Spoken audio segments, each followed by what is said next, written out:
কবিতার নাম নিষ্কৃতি। অনুমেয় বাতাসের পিঠে বসে ভাবছি এসব। শীতের ভান ধরে নামছে প্রতিহিংসার মতো কুয়াশা।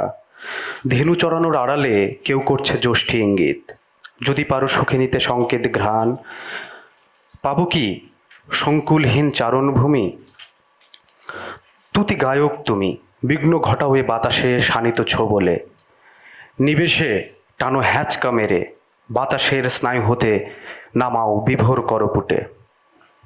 দ্বিতীয় কবিতা স। আর নিখুঁত এ ভাষার দৌরাত্ম্য থেকে দেখি তোমাকে।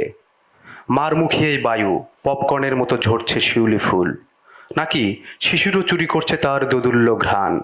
উল্লেখ্য যে সামাজিক ভাষা থেকে নির্মিত হচ্ছে এসব, তার তাবৎ সকাল জুড়ে কীটনাশক স্প্রে মেশিনে আমার মুখ ভিজিয়ে চলেছে বিমূঢ় কৃষক। বেপরোয়া অটো ভ্যান, উঠতি বাইকার আর ভাটার ইটবাহী ট্রাক।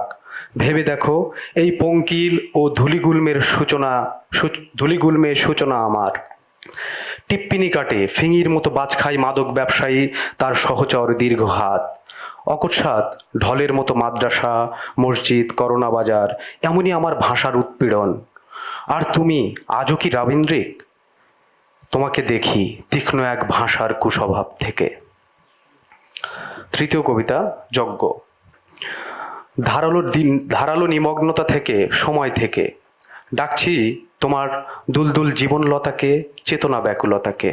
আগাম ফনা থেকে, নীল থেকে বাঁচাতে চাইছি ঋতু নিঃসঙ্গতা, যৌন দুপুর।